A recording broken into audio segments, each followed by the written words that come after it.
Just like the primary, we have a plan to win the runoff. The people of Texas deserve better. That's the message we're taking into the runoff. One election isn't enough. The most expensive U.S. Senate race ever is going into political overtime between John Cornyn and Ken Paxton.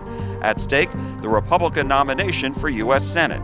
And on the other side of the aisle, I love y'all too. Dallas's Jasmine Crockett fell short in her attempt to grab the Democratic nomination for Senate away from James Tallarico. We're about to take back Texas. As the dust has settled from Tuesday, Eye on Politics analyzes what's next for the parties and the state right now.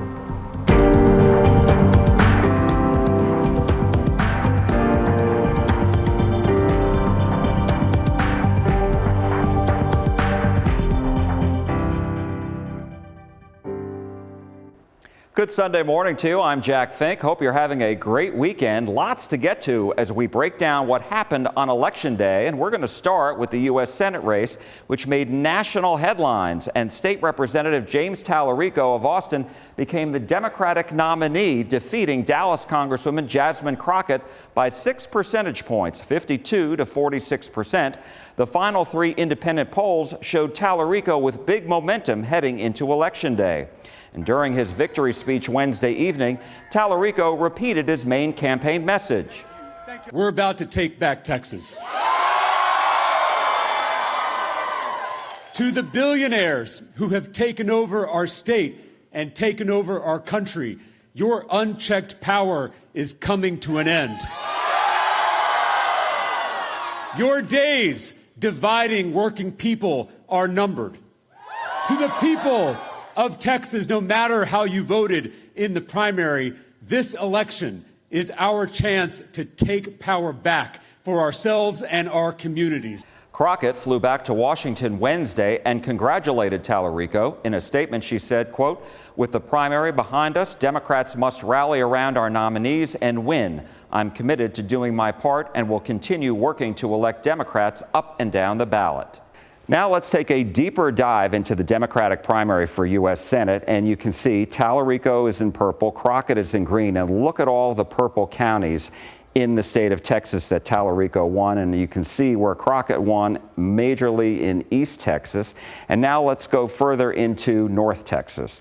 And you can see in Dallas County here, Crockett won, but she won by 59%, with 59% of the vote. You go over to neighboring Tarrant County, and she won with 55% of the vote. But if you go into other parts of North Texas, in Denton County, you can see Tallarico won with 55% of the vote.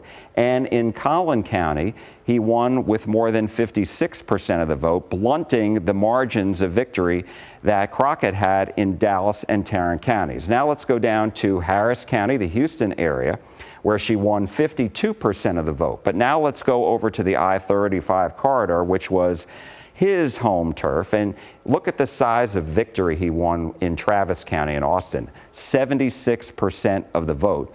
And then you go down to Bexar County, San Antonio, where he was a teacher, he won with 57% of the vote. And then all down in the valley and all along the border counties and in El Paso County, big wins for Tallarico there. I asked Texas Democratic Party Chairman Kendall Scudder if the Senate Democratic Campaign Committee will be pouring millions of dollars into Tallarico's campaign. They haven't come in so far. We're not sitting around and waiting for them to. Whether they do or they don't, our plans kind of remain the same, that we are building, organizing infrastructure in 254 counties around the state. They tend to come in and drop a bunch of money in ads, and sure, that's valuable. But as a party, what we're interested in is long-term building for political power in the state. So if they come in, great. If they don't, that's fine too. I think that we can create a path here ourselves. While the Democratic race is settled, the Republicans running for U.S. Senate are now headed to a runoff on May 26th, at least for now. Four-term incumbent John Cornyn outperformed all the polls and finished ahead of Attorney General Ken Paxton in a very close race, 42 to 41%. Both Paxton and Cornyn sounded familiar campaign themes at their watch parties. Over the next 12 weeks, Texas Republican primary voters will hear more about my record of delivering conservative victories in the United States Senate and learn more about Ken's indefensible personal behavior and failures in office. And now, as we head into this runoff, we're going to make the choice even clearer. While John Cornyn was cutting deals on gun control and amnesty, I was suing corrupt Joe Biden over 107 times. Now let's take a deeper dive into the Republican primary for U.S. Senate. You can see the state map. Cornyn is in shades of red, Paxton in shades of green. And if you look, you can see that Cornyn won all of the major metropolitan areas. He won a lot in North Texas, in Dallas. He also won in the Houston area, also in Austin and San Antonio, and in Nueces County in Corpus Christi, where President Trump was on Friday. He also won Brownsville and El Paso. And now if we take a closer look in North Texas, in Dallas County, Cornyn won with more than 50% of the vote. In neighboring Tarrant County, he also won with 45% of the vote to Paxton's 38%. Go one county up north, in Denton County, it was closer, but Cornyn came out on top there. And in Collin County, for most of election night, Cornyn was beating Paxton, but overnight, Paxton came back. He won by 900 votes, 41 to 40%, and this proved to be a surprise that it was this close during the election. More than 2.3 million Texans voted in the Democratic primary, while more than 2.1 million voted in the Republican primary. All told, ad spending for the Senate primary in Texas broke a national record for a Senate race. According to Ad Impact Politics, it amounted to nearly $131 million. Of that, just under $100 million was spent on the Republican primary, including more than $71 million supporting Cornyn and only more than $4 million for Paxton. In the Democratic primary, more than $31 million was spent on ads, including more than $25 million for Tallarico and more than $5 million for Crockett. But there may not be a runoff in this race for long. After refusing to make an endorsement in this race for months, the president posted on his Truth Social account on Wednesday, quote, "The Republican primary race for the United States Senate in the great state of Texas cannot, for the good of the party and our country itself, be allowed to go on any longer. It must stop now. Both John and Ken ran great races, but not good enough. I will be making my endorsement soon and will be asking the candidate that I don't endorse to immediately drop out of the race." Hours later, Paxton told Real America's Voices that he was staying in the race. On Thursday morning, President Trump told Politico, quote, "That's bad for him to say. That is bad for him. So maybe that leads me to go in the other direction." Then Paxton posted on X, quote, "I would consider dropping out of this race if Senate leadership agrees to lift the filibuster and passes the Save America Act. John Cornyn is a coward who has refused to support abolishing the filibuster to pass this bill. No one has been more loyal to Donald Trump than me." I asked the chairman of the Texas Republican Party, Abraham George, about the president potentially endorsing one candidate and asking the other to drop out. He's the president of the United States. He does have the right to make the endorsement. I will have to say it is up to the people in Texas to make that choice who they're going to elect. If he cuts a deal with one of the candidates, that's between him and the candidate. But if both of those candidates are going to be on the ballot, as far as I can tell, that's the plan now. The grassroots will ultimately make the decision. Staying in Congress now, in the newly drawn and hotly contested 33rd Congressional District in Dallas County, there will be a runoff in this Democratic majority seat where former Congressman Colin Allred, who finished first, will face Congresswoman Julie Johnson, and she succeeded him in office after he ran for Senate 2 years ago. In the newly drawn 32nd Congressional District, which is now a Republican majority seat, there will be a runoff between conservative attorney Jace Yarborough, who just missed the 50% plus one threshold, and pastor and businessman Ryan Binkley. Yarborough was endorsed by President Trump and Governor Abbott. And in the 30th Congressional District, Frederick Haynes, the senior pastor at Friendship West Baptist Church in southern Dallas, easily won the nomination for this Democratic majority seat and is set to become the new member of Congress here. On Tuesday night, he thanked those who urged him to run. When I didn't see it, you saw it, and I want to say thank you for allowing God to use you to push me to keep me going. And so thank you very much.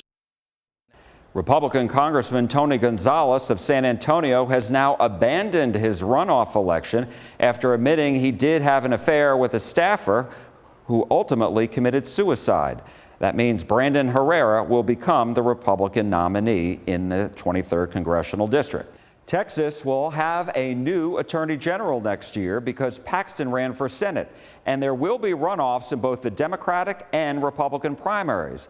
In the Democratic primary, State Senator Nathan Johnson of Dallas came very close to reaching the 50% plus one threshold, and he is now going to face former Galveston Mayor Joe Jaworski, who ran 4 years ago. Over in the Republican primary, State Senator Mays Middleton, who campaigned as MAGA Mays, and he finished first, and Central Texas Congressman Chip Roy, they are going to face off on May 26th in what could become a battle royale, very contentious. And now let's go to the Texas governor's race, where, no surprise, Governor Greg Abbott easily won the Republican nomination. He is going to face Democratic State Representative Gina Hinojosa in November after she beat 8 other candidates to win the nomination. And now to the Republican primary for Texas Agriculture Commissioner, where Nate Sheets ousted 3-term incumbent Sid Miller. Sheets won the endorsement from Governor Greg Abbott in January, while Miller received an endorsement from President Trump just over 1 week ago. He will face Democrat Clayton Tucker in November. I spoke with Sheets about his victory. God did an amazing thing. And he also brought an incredible team. We had a great team of volunteers. We had a great team of leaders. But we had a great team of people that really got behind the campaign, like our great Governor Greg Abbott, as well as Don Buckingham, the Land Commissioner, Texas Farm Bureau, Southwest Texas Cattle Feeders, and the Cattle Raisers, and, all of these ag groups. On Friday, after President Trump endorsed Miller, were you a little concerned? I think if President Trump had endorsed a month earlier, that would have been very troublesome and could have given him a lot of time to be able to really promote that. But, that came out late Friday evening. 2 a.m., we attacked Iran, which really kind of brought the news cycle to a focus on that. What is your message to voters in the November election? Listen, we continue to lose agriculture as never before. 68 farms this week, last week, and the week before, because farmers and ranchers can't afford to be in business. The way that we have become reliant upon our adversarial countries to be involved in the way we feed ourselves in America, as well as our pursuit for cheap calories in America through ultra-processed foods, has had hugely negative impact. One is the loss of agriculture, but secondly, the impact on our health, where we have 70% of all Americans have one chronic disease or more. 78% of kids 18 to 25 cannot serve in the military because of their health related to the food that they eat. And we spend $4 trillion a year treating symptoms of diseases related to the food that we eat. So these cheap calories are not cheap. We're just paying for it in healthcare costs and, more importantly, in quality of life. And so this campaign, what we're going to do in November, is about bringing a focus on the new food triangle, that everything on that comes right off the farm. In the Republican primary for Texas Comptroller, former State Senator Don Huffines of Dallas won outright, defeating acting Comptroller Kelly Hancock, who was appointed by and endorsed by Governor Abbott. Huffines received endorsements from Senator Ted Cruz and President Trump. He will face Democratic State Senator Sarah Eckhart of Austin in November. I spoke with Huffines about his victory. This was an epic win. It really was. Most people didn't expect this. We did. We ran a great campaign.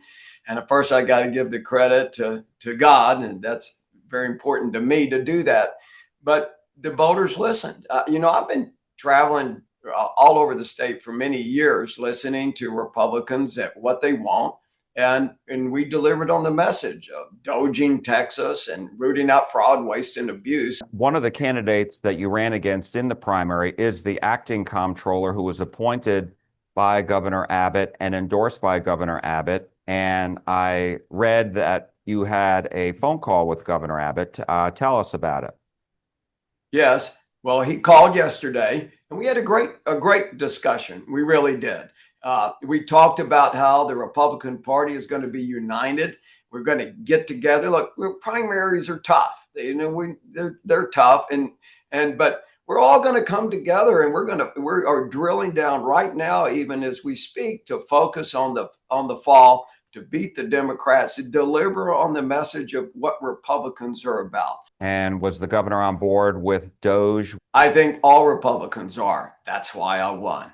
He is on board. The facts are the legislature only meets every other year for 140 days. And so it's just natural. The bureaucratic state, which runs Texas and all the 200 plus state agencies, just gets bigger and bigger and just grows and grows. And it's like the stuff in our garages. That's the analogy I use. The garage just fills up with stuff. We don't like cleaning it out, but we sure like pulling in what it's done. And that's what I'm going to do in the comptroller's office. We'll just clean out the garage. Coming up next, after waiting hours to cast ballots, hundreds of voters in Dallas County may have their votes rejected. Democrats accuse Republicans of suppressing votes, while the state's Republican Party chairman is praising the effort. When Eye on Politics on CBS News Texas comes right back.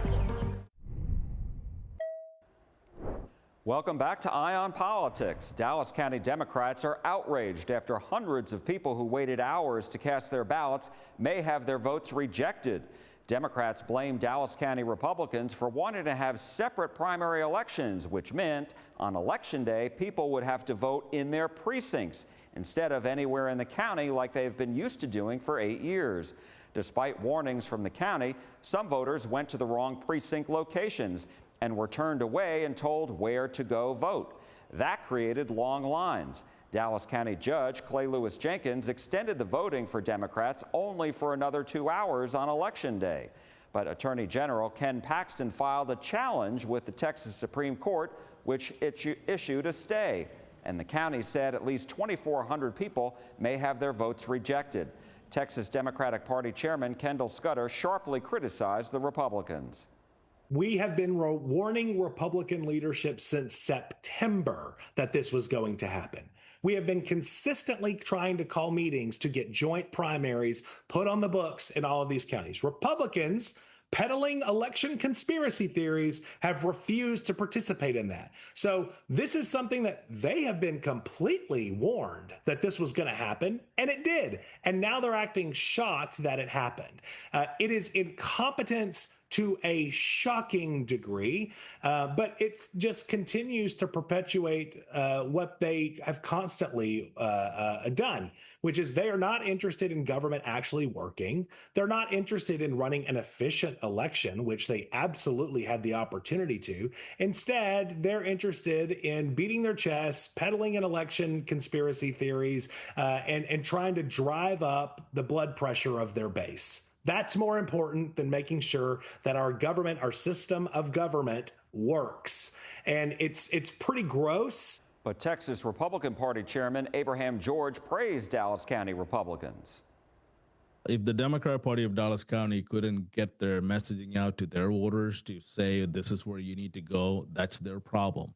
The Republicans have no obligation to hold combined primaries whatsoever. This is not a general election. This is primary. We can choose our nominees however we want, and they should be able to message that.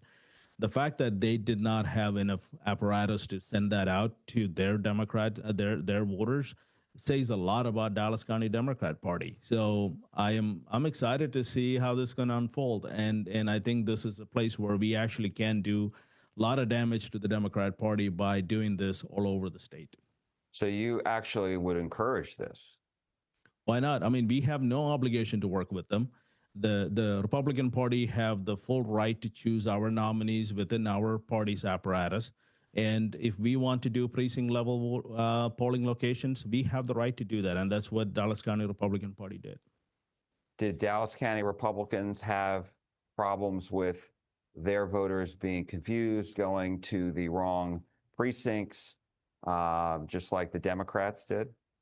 Some did, but not at the way that we went and filed a lawsuit or injunction to get extended hours. I think that was all about Jasmine Crockett panicking and saying, the people for her election is not going to be able to show up. And, that is a problem they have, and it's on the Dallas County Democrat Party. And what do you say to those who say, look, voting should be made as easy as possible as long as, there's voter ID, et cetera?